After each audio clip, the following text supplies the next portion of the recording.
सपना देखिए, दिल्ली के लोगों के लिए मैंने सारी दवाइयां मुफ्त कर दी, लेकिन जब मैं तिहाड़ जेल में गया 15 दिन तक मेरी दवाइयां बंद करवा दी मोदी जी ने तिहाड़ जेल के अंदर।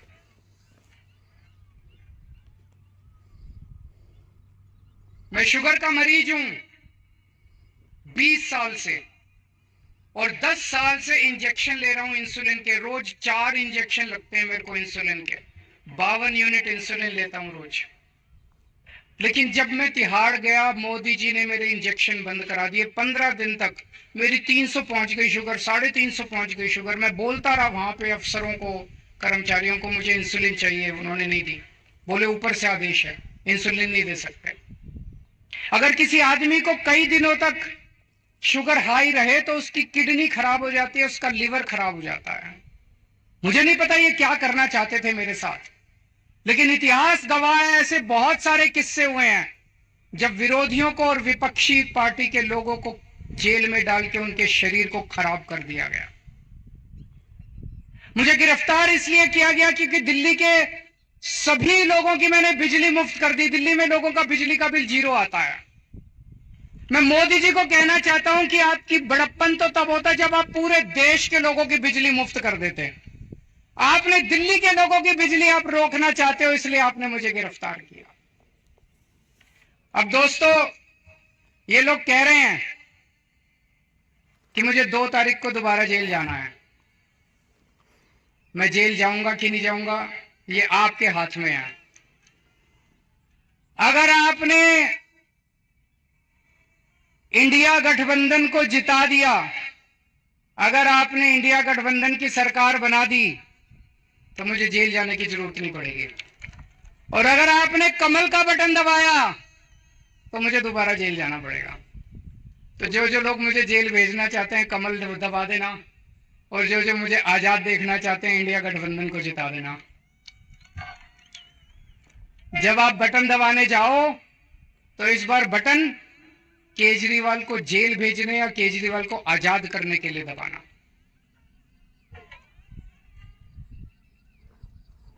रशिया का नाम सुना है? Russia, Putin. पुतिन ने क्या किया, जितने विपक्षी नेता थे उनको सबको कैद करके जेल में डाल दिया या मरवा दिया, और फिर चुनाव करवाए। 87% वोट मिल गए, 87%। जब विपक्षी नहीं होगा, लड़ने वाले नहीं होंगे, सारे वोट आप ही को मिलेंगे। बांग्लादेश में भी अभी ऐसा हुआ, उसने सारे विपक्षी नेताओं को जेल में डाल दिया और शेख हसीना जीत गई। पाकिस्तान में भी यही हुआ, इमरान खान को जेल में डाल दिया, उसकी पार्टी छीन ली, उसका सिंबल छीन लिया, जीत गए। अब मोदी जी भी हमारे देश को पाकिस्तान और बांग्लादेश बनाना चाहते हैं। इंडिया गठबंधन भारत देश को दुनिया का नंबर 1 देश बनाना चाहता है। मोदी जी भारत को बांग्लादेश और पाकिस्तान बनाना चाहते हैं। तय आपको करना है कि आप भारत को किस तरफ ले जाना चाहते हो, बांग्लादेश और पाकिस्तान की तरफ, या दुनिया का नंबर 1 देश बनाना है।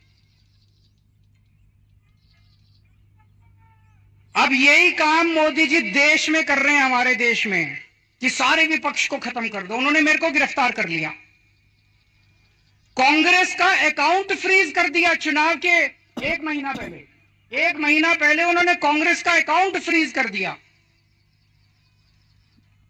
अब हमारा अकाउंट फ्रीज करने जा रहे हैं। सुप्रीम कोर्ट के अंदर इनके वकील ने बोला कि आम आदमी पार्टी का अकाउंट फ्रीज करेंगे। शिवसेना के उन्होंने 2 टुकड़े कर दिए, शिवसेना के 2 टुकड़े कर दिए, एनसीपी के 2 टुकड़े कर दिए, स्टालिन के कई मंत्रियों को गिरफ्तार कर लिया, ममता दीदी के कई मंत्रियों को गिरफ्तार कर लिया। सारे विपक्ष को तहस नहस करने के बाद मोदी जी कहते हैं आओ चुनाव लड़ते हैं। ये तो कायर लोग कहते हैं ऐसे। अरे मोदी जी, दम में तो आंख में आंख डाल के छाती चौड़ी करके चुनाव की तरह लड़ो ना। सबके अकाउंट फ्रीज कर दिए, सबको जेल में डाल दिया। इस वक्त मोदी जी एक बड़े खतरनाक मिशन पे काम कर रहे हैं। बहुत खतरनाक मिशन है, आपको पता नहीं, अंडरग्राउंड पे चल रहा है। उस मिशन का नाम है 1 नेशन 1 लीडर। कि इस देश में वो चाहते हैं मोदी जी एक ही नेता होना चाहिए। उसके लिए वो दो लेवल पे काम कर रहे हैं। एक लेवल, जितने विपक्ष के नेता हैं एक एक करके सबको जेल में डाल रहे हैं। कईयों को डाल दिया, और अगर वो जीत गए, भगवान ना करे वो जीते, अगर वो जीत गए, मैं आपको चैलेंज करता हूं अगले चुनाव तक ठाकरे साहब भी जेल में होंगे, खड़गे साहब भी जेल में होंगे, राहुल गांधी भी जेल में होंगे, प्रियंका भी जेल में होगी, केजरीवाल तो है ही जेल में, शरद पवार साहब भी जेल में होंगे, ममता जी भी जेल में होंगी, स्टैलिन भी जेल में होंगे, पिनराई विजयन भी जेल में होंगे। तो एक उनके लेवल पे काम कर रहे हैं, विपक्ष को सबको जेल में डाल दो, जैसे पुतिन ने, शेख हसीना ने, जैसे पाकिस्तान वालों ने जेल में डाला। और दूसरे लेवल पे उनकी अपनी बीजेपी पार्टी में जितने नेता हैं सबको पैदल कर दिया, सबकी राजनीति खत्म कर दी। देवेंद्र फडणवीस को खत्म कर दिया, उन्होंने शिवराज सिंह चौहान को खत्म कर दिया, वसुंधरा राजे को खत्म कर दिया, डॉक्टर रमन सिंह को खत्म कर दिया, खट्टर साहब को खत्म कर दिया। एक ही बचा है, कौन है? अगला किसका नंबर है? अगला किसका नंबर है? सारा देश जानता है अगला नंबर योगी आदित्यनाथ का है। अगर ये जीत गए तो 2 महीने के अंदर योगी आदित्यनाथ को उत्तर प्रदेश के सीएम पद से हटा देंगे ये लोग। बड़ा खतरनाक, एक ही नेता बचेगा और वो भी बस वही राज करना चाहते हैं। लेकिन एक और चीज है, 2014 में जब मोदी जी प्रधानमंत्री बने थे, उसको अपना पद छोड़ना पड़ेगा, उसको टिकट नहीं मिलेगी, और अगर वो किसी पद पे काम कर रहा है तो उसे इस्तीफा देना पड़ेगा।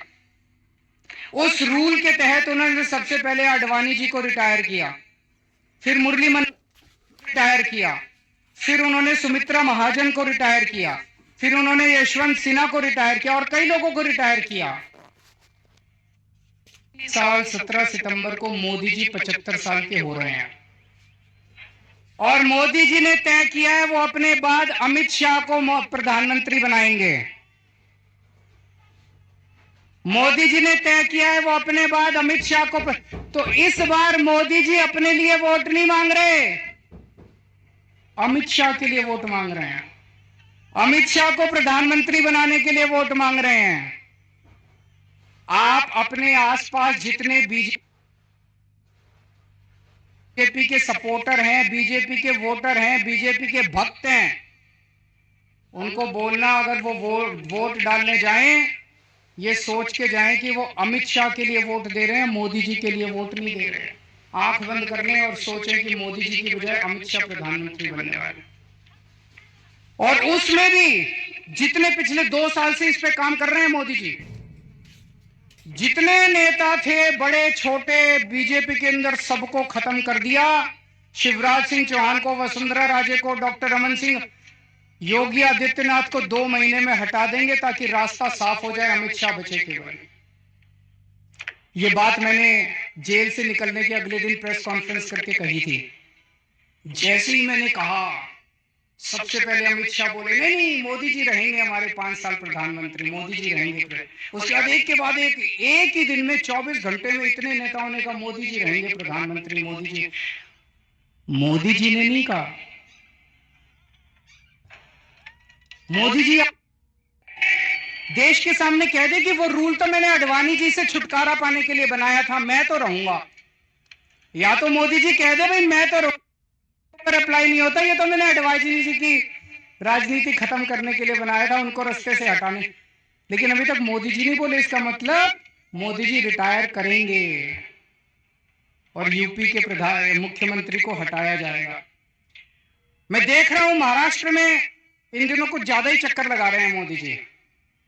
अभी थोड़े दिन पहले आए, इतनी गंदी गालियां देते हैं वो, प्रधानमंत्री को ये शोभा नहीं देता। वो पवार साहब के लिए बोले भटकती आत्मा, ये शोभा देता है प्रधानमंत्री जैसे व्यक्ति को? शरद पवार जी की इतने सीनियर नेता हैं देश के, आपकी उनसे वैचारिक भिन्नता हो सकती है, अलग अलग पार्टी में हो सकते हैं, लेकिन थोड़ी सी इज्जत तो रखिए। 84 साल की उम्र है शरद पवार जी की, मोदी जी की 74 साल की उम्र है। 10 साल बड़े हैं उनसे, और उनको कहते हैं भटकती आत्मा। ये तो सड़क छाप बात है। वो उद्धव ठाकरे जी को कहते हैं, क्या बोले उद्धव ठाकरे जी को? नकली संतान। उद्धव ठाकरे जी को कहते हैं नकली संतान। ये कोई भाषा है प्रधानमंत्री की? इस तरह से बोलते हैं प्रधानमंत्री? ये शरद पवार की बेइज्जती नहीं है, ये उद्धव ठाकरे की बेइज्जती नहीं है, ये महाराष्ट्र के एक एक व्यक्ति की बेइज्जती है। इस बार जब वोट डालने जाओ तो ऐसा बटन दबाना कि महाराष्ट्र की इज्जत ऊंची हो और महाराष्ट्र की बेइज्जती का बदला लिया जाएगा। मेरे को इन्होंने 21 दिन की मोहलत दी है सुप्रीम कोर्ट ने। मुझे उम्मीद नहीं थी कि मैं जेल से बाहर आऊंगा इतनी जल्दी, लेकिन बजरंगबली की कृपा है मेरे ऊपर। बजरंगबली की कृपा है। अचानक एक दिन मैं सेल में बैठा था, मेरा 25 नंबर सेल है, जेल नंबर, अब दोबारा जाना है मुझे, आप लोग मुझे चिट्ठी लिख सकते हैं जेल में। Cell number 25, jail number 2, Tihar jail.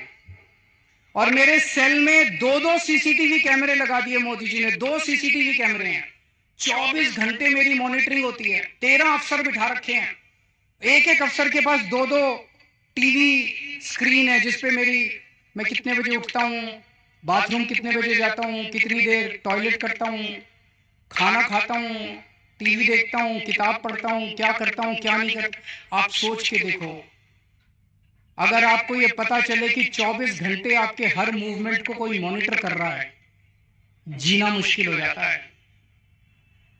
और 2 टीवी स्क्रीन प्रधानमंत्री जी के अपने दफ्तर में लगे हुए, 24 घंटे मोदी जी मेरे को देखते हैं कि मैं क्या कर रहा हूं।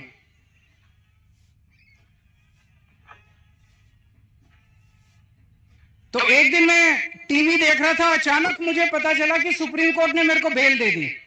मैं 21 दिन के लिए बाहर आ गया, मुझे बहुत खुशी हुई। उसी वजह से आज आप लोगों के बीच में आने का मौका मिला। लेकिन मैंने भी ठान लिया है, ये 21 दिन का एक एक सेकंड, एक एक क्षण, एक एक पल मैं देश को बचाने के लिए गुजारूंगा। 24 घंटे काम कर रहा हूं। कल सवेरे लखनऊ गया था, फिर पंजाब गया, आज सवेरे पंजाब में था, आज मैं अभी बॉम्बे आया हूं, अभी भिवंडी गया था, भिवंडी से बॉम्बे आया हूं, अब रात को दिल्ली निकलूंगा। उसके बाद झारखंड जाना है कल या परसों में। पूरे देश में घूम के मेरा एक ही लक्ष्य है, किस तरह से अपनी भारत माता को बचाना है, देश को बचाना है, तानाशाही से बचाना है। दोस्तों, मैं तो आज आपको एक ही चीज बोल के जाऊंगा, जैसा मैंने कहा, अगर इनकी सरकार आ गई तो ये ठाकरे साहब को भी, शरद पवार जी को भी, सबको जेल में डाल देंगे। तो जो करे उद्धव ठाकरे से प्यार, उसे करना होगा मोदी को इनकार। जो करे शरद पवार को प्यार, उसे करना होगा मोदी को इनकार। इंडिया गठबंधन के यहां पे 3 पार्टनर्स हैं, शिवसेना, एनसीपी और कांग्रेस। मैंने एक वीडियो देखा, मैं बड़ा चिंतित हो गया वो वीडियो देख के सोशल मीडिया पे। एक व्यक्ति ने वोट देके बाहर निकला, उससे मीडिया वाले ने पूछा किसको वोट दिया? बोला शरद पवार को। बोला कौन से निशान पे? बोला घड़ी के निशान पे। अभी बहुत कंफ्यूजन है लोगों में, इस कंफ्यूजन को दूर करना बहुत जरूरी है। लोग, मैं देख रहा हूं, बड़ी जबरदस्त तरीके से बीजेपी को नकार रहे हैं, लेकिन अगर गलत सिंबल पे वोट डल गया तो बड़ी मुश्किल हो जाएगी। आप सब लोगों की जिम्मेदारी है, जितने लोग आज यहाँ आए हैं, वापस जाके अपने अपने मोहल्ले में, अपने अपने गांव में, अपने अपने पड़ोस में बोल देना कि असली शिवसेना का सिंबल बदल गया है, असली शिवसेना का सिंबल ये है, मशाल है। ये बताना पड़ेगा सबको, बताना पड़ेगा सबको। और असली एनसीपी का सिंबल जो है वो अब घड़ी नहीं है, वो तुतारी बजाने वाला आदमी है। वो बताना पड़ेगा सबको, हम सबकी जिम्मेदारी है। पार्टी अपना काम कर रही है, लेकिन पार्टी के साथ साथ जनता की भी जिम्मेदारी है। 4 तारीख को जब नतीजे आएंगे, मैं तब तक जेल जा चुका हूंगा, जेल से नतीजे देख रहा हूंगा। पिछली बार 48 में से 42 सीट एनडीए की आई थी, इस बार 48 में से 42 सीट इंडिया गठबंधन की आनी चाहिए। अगर 48 में से 42 सीट इंडिया गठबंधन की आई तो मुझे जेल के अंदर बड़ा सुकून मिलेगा। हमारे देश को प्रधानमंत्री जी तानाशाही की तरफ ले जा रहे हैं। हमारे देश को बाबा साहब अंबेडकर ने एक शानदार संविधान दिया था, जनतंत्र का। जनता चुनेगी, वोट करेगी, लोग चुने जाएंगे, वो शासन करेंगे, जिनको जनता चुनेगी वो शासन करेंगे। जनता के मुताबिक काम किया। अब धीरे धीरे धीरे धीरे प्रधानमंत्री जी ये शासन, ये जनतंत्र खत्म करना चाहते हैं। मेरा उदाहरण लीजिए, दिल्ली में हमें 2015 में दिल्ली में 70 सीट हैं, विधानसभा में 70 सीट हैं। 70 में से 67 सीट, 67 सीट आम आदमी पार्टी को मिली थी। 5 साल बाद चुनाव हुए 2020 में, और 2015 में 67 सीट आम आदमी पार्टी को, 3 सीट बीजेपी को। 2020 में 70 में से 62 सीट आम आदमी पार्टी को, 8 सीट बीजेपी को। तो मोदी जी ने देखा कि दिल्ली में आम आदमी पार्टी को हरा नहीं सकते, तो मोदी जी ने एक षड्यंत्र रचा, एक फर्जी केस बनाया। उसमें मनीष सिसोदिया को, सत्येंद्र जैन को, सबको उसमें गिरफ्तार किया और फिर मुझे गिरफ्तार कर लिया। अगर हरा नहीं सकते तो गिरफ्तार कर लो। उन्हें लगा